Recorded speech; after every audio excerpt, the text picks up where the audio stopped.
Ingatan pemuda ini kembali ke peristiwa saat menatap layar ponselnya. Ingatan itu seakan menjadi bahan bakar untuk semakin melajukan motornya sekencang mungkin. Jari-jarinya gemetar saat nama Tiara muncul di layar, terselip dalam pesan singkat yang begitu tajam. Kata-kata itu seolah-olah merobek hatinya menjadi serpihan-serpihan kecil yang sulit dipulihkan. Maaf, Dion, aku butuh masa depan, dan kau tidak bisa memberikannya.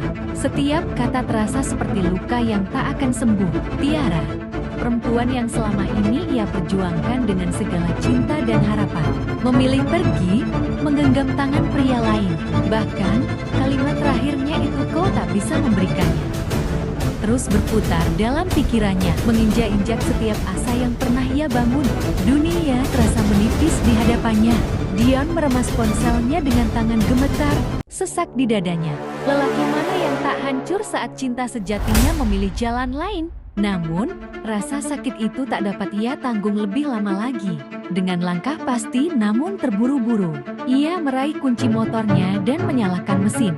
Malam itu, ia mengendarai motornya dengan kecepatan tinggi, mengabaikan segala aturan.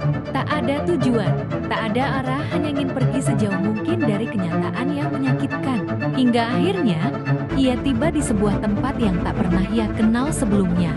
Sebuah jalan gelap yang diselimuti kabut tebal, memeluknya dalam kesunyian yang menakutkan. Pohon-pohon besar yang menjulang tinggi di kanan kirinya, seakan ingin menelannya hidup-hidup. Tanpa sadar, Dion telah memasuki alas Purwo, sebuah tempat yang dikenal oleh orang-orang sebagai hutan yang penuh misteri, tempat yang bisa menghapus jejak-jejak penderitaan, atau justru menjerat mereka dalam kegelapan yang tak pernah berujung. Tanpa berpikir panjang, Dion menurunkan motornya dan melangkah ke dalam kegelapan itu. Jika dunia ini tak memberi arti lagi, mungkin di tempat ini ia bisa hilang, tenggelam dalam keheningan yang abadi.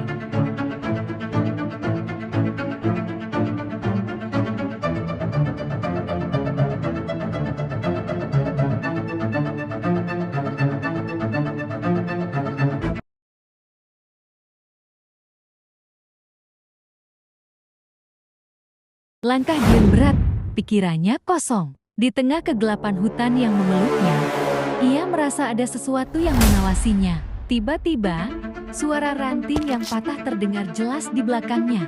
Dion berbalik cepat, namun tak ada apa-apa. Hanya kesunyian yang semakin menebal. Namun, dadanya berdegup kencang. Ada yang berbeda di sini, ada sesuatu yang tak terlihat, yang mengintai dalam bayang-bayang pohon-pohon.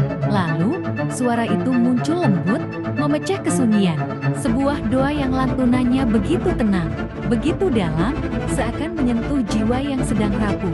Dion mengikuti suara itu, melangkah lebih jauh ke dalam hutan.